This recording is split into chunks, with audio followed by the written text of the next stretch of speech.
Press वार्ता में सभी पत्रकार बंधुओं का, प्रेस कर्मियों का मैं स्वागत करती हूँ, इस्तकबाल करती हूँ, अभिनंदन करती हूँ और दिल की गहराइयों से शुक्रिया अदा करना चाहती हूँ जम्मू कश्मीर प्रदेश कांग्रेस कमेटी के अध्यक्ष आदरणीय मीर साहब का, जम्मू कश्मीर की प्रभारी हमारी बड़ी बहन श्रीमती रजनी पाटिल जी का और जम्मू कश्मीर कांग्रेस के मुख्य प्रवक्ता रविंद्र शर्मा जी का कि आज एक बहुत ही महत्वपूर्ण मुद्दे पर, एक ऐसा मुद्दा जिसने इस देश की जनता के मुंह से निवाला छीनने का काम किया है, एक ऐसा मुद्दा जिसने जनता की पेट पर लात मारने का काम किया है।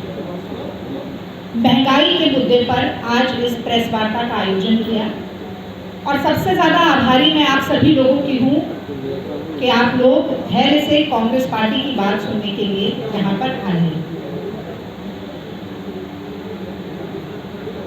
ये दाग दाग उजाला, ये शब गजीदा सहर, था इंतजार जिसका, ये वो सहर तुम्हें है। तो 2014 में बहुत सब्ज बाग दिखाए गए थे, बहुत बड़ी बड़ी बातें की गई थी, बहुत बड़े बड़े वादे किए गए। याद होगा आप सब लोगों को, बहुत हुई महंगाई की मार, अच्छे दिन, मोदी है तो मुमकिन है, ये सभी नारे जो 2014 में नरेंद्र मोदी जी ने दिल्ली के सिंहासन पर काबिज होने के लिए दिए थे, वो आज कहीं ना कहीं फीके पड़ गए हैं, खोखले पड़ गए हैं, बेमानी और बेमतलब लग गए। और यही कारण है कि महंगाई की बात तो हम सुन रहे हैं, बीच बीच में ऐसी खबरें आती रहती हैं। वो गाना भी आप लोगों ने अगर पीपली लाइव पिक्चर देखी हो तो उसमें एक गाना था कि सखी सैया तो खूब ही कमात है, महंगाई डायन खाए जाते। तो पहले महंगाई थी तो कमाई भी थी। आज सूरत हाल देश का ये है कि मोदी राज में केवल और केवल महंगाई है, जनता की जेब कटाई है, चारों ओर लुटाई है और ठप पड़ी कमाई है।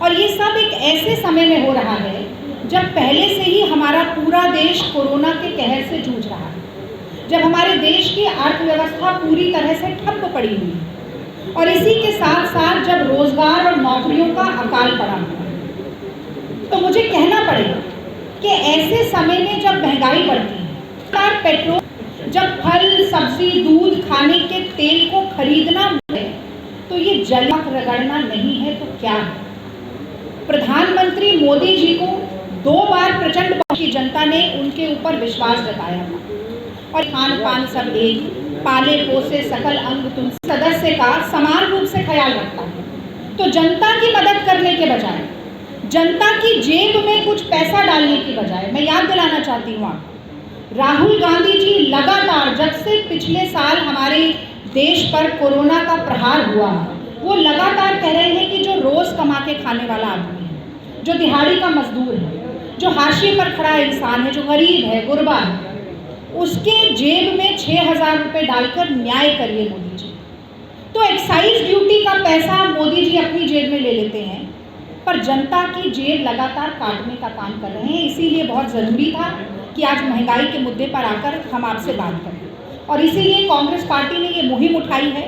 तमाम प्रमुख शहरों में, देश की तमाम राजधानियों में कांग्रेस के वरिष्ठ नेता और कांग्रेस के प्रवक्ता जाकर आप सभी के माध्यम से महंगाई पर सवाल पूछने का काम कर रहे हैं और मोदी सरकार को कटघरे में खड़ा करने का काम कर रहे हैं। मैं समझती हूँ कि ये मुहिम बहुत ज़रूरी थी, आज यहाँ से शुरुआत की। कुछ तथ्य बहुत जल्दी से आपके सामने रखना चाहती हूँ क्योंकि तथ्यों के बिना ऐसा लगता है कि बस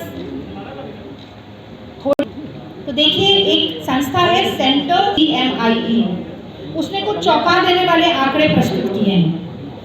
यूपीए सरकार के कार्यकाल के दौरान 27 करोड़ लोगों को हम गरीबी रेखा से ऊपर लेकर आए और मोदी राज में 23 करोड़ लोग वापस गरीबी रेखा के नीचे चले गए। वो कहते थे मोदी जी 2 करोड़ नौकरी सालाना देंगे, तो 2 करोड़ नौकरी सालाना देंगे और पिछले साल केवल 2 महीने में 2 करोड़ नौकरियां चली गई, यानी अप्रैल और मई 2020 में देश में 2 करोड़ लोग बेरोजगार हो गए।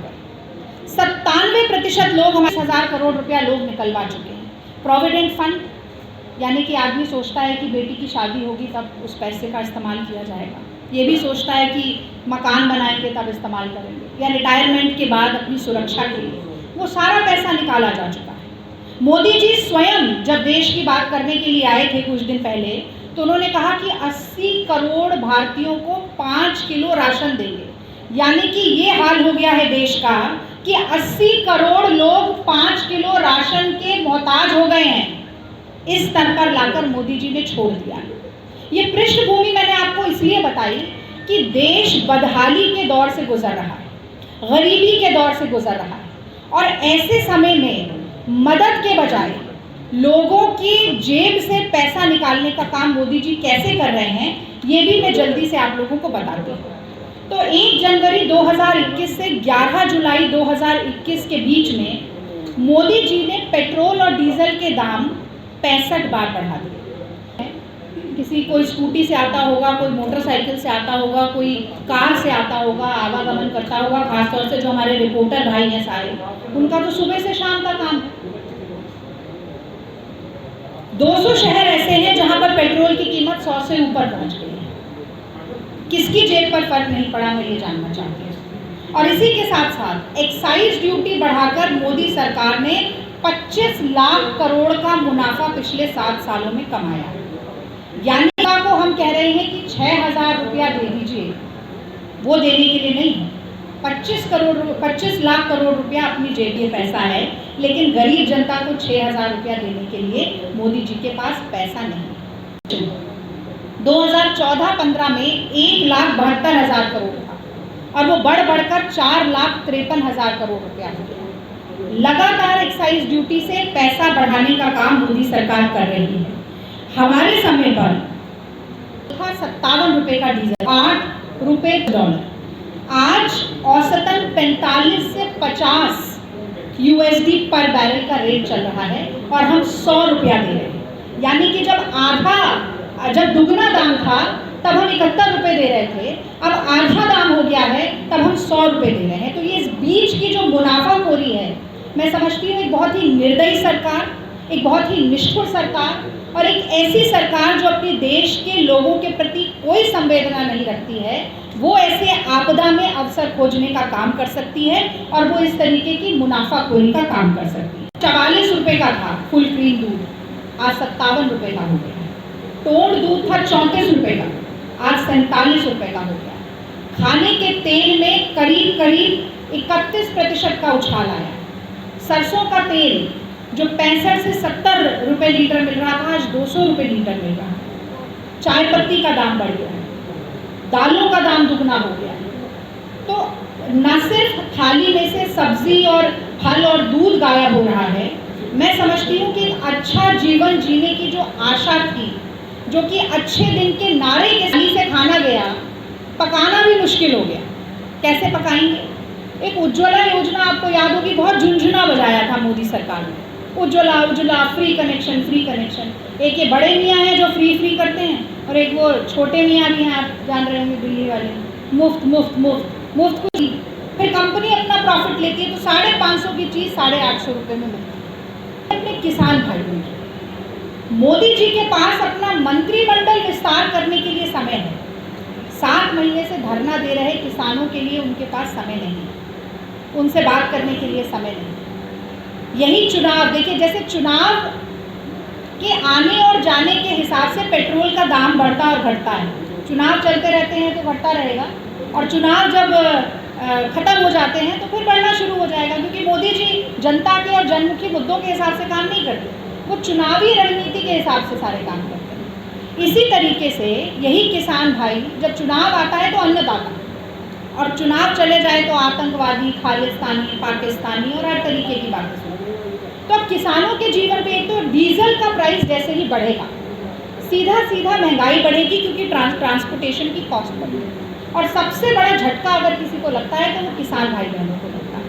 तो मोदी सरकार ने फर्टिलाइज़र के दाम बढ़ा दिए, बीज के दाम बढ़ा दिए, पेस्टिसाइड के दाम बढ़ा दिए, जो कृषि उपकरण होते हैं, एग्रीकल्चरल इक्विपमेंट्स, उनके दाम बढ़ा दिए। तो प्रति हेक्टेयर करीब 20,000 रुपये की कीमत जो है, लागत है, कल्टीवेशन के लिए जो उनको पैसा लगाना पड़ता है, वो बढ़ गया है। और इसी के साथ साथ 73 साल में भारत के इतिहास में पहली बार ऐसा हुआ कि फर्टिलाइज़र पे 5% GST, पेस्टिसाइड पर 18% GST, ट्रैक्टर पर और फार्म इक्विपमेंट्स पर 12% GST लगाकर किसान ये है कि जो नारा था अच्छे दिन, अब जनता कह रही है वो बदल के हो गया महंगे दिन। जो नारा था मोदी है तो मुमकिन है, जनता कह रही है अब वो नारा हो गया है मोदी है तो महंगाई है और हम पर आफत बनाई है। ऐसे समय में जब जनता को मदद के हाथ की ज़रूरत है, जब सरकार के साथ की ज़रूरत है, तब मोदी सरकार सिर्फ उत्पीड़न, प्रताड़ना और शोषण के अलावा कुछ नहीं कर रही।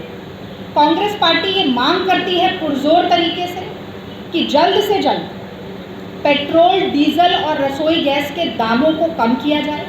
एक बात मैं और बताना चाहती हूँ, पैसा कमा रही है केंद्र सरकार, वो सेस के रूप में कमाती है and set with the state government. तो सेस का जो मुनाफा है वो प्रदेश सरकारों को कुछ नहीं देना पड़ता, उसमें से सब कुछ मोदी सरकार की जेब में जाता है। तो इस मुनाफाखोरी में कटौती की जाए और जनता की मदद के लिए जो उस न्याय पर अमल करना पड़ेगा। आप हमारा नाम नहीं इस्तेमाल करना चाहते, न्याय की जगह कोई और नाम रख दीजिए, कोई दिक्कत नहीं है, हमें किसी तरीके का श्रेय नहीं चाहिए। We are not credit mongers. आप जनता की मदद के लिए हाथ बढ़ाइए, ये कांग्रेस पार्टी चाहती है। और जब तक ऐसा नहीं होगा, सड़क से लेकर संसद तक, प्रेस कॉन्फ्रेंस से लेकर सोशल मीडिया तक, कांग्रेस पार्टी लगातार आवाज़ उठाएगी, आप लोगों को माध्यम बनाकर, धरना प्रदर्शन करके। हालांकि मैं समझती हूँ कि कोविड के कारण एजुकेशनल पॉलिटिक्स का जो स्कोप है वो थोड़ा कम हो गया है, सिकुड़ गया है, सिमट गया है, लेकिन हर तरह से जनता के साथ खड़ी है। और जब तक मोदी जी, जैसा कि आपको याद होगा, भूमि अधिग्रहण बिल लेकर आए थे किसानों की ज़मीन हड़पने के लिए, राहुल गांधी जी के नेतृत्व में जनता ने की, तो हम में से कोई हमारा साथी आकर आपसे ज़रूर बात करेगा। और यदि आपके कोई प्रश्न हैं तो मैं ज़रूर उनका जवाब देने की कोशिश करूँगी। आपने इतने धैर्य से मेरी बात को सुना, आपका बहुत बहुत धन्यवाद। जय हिंद।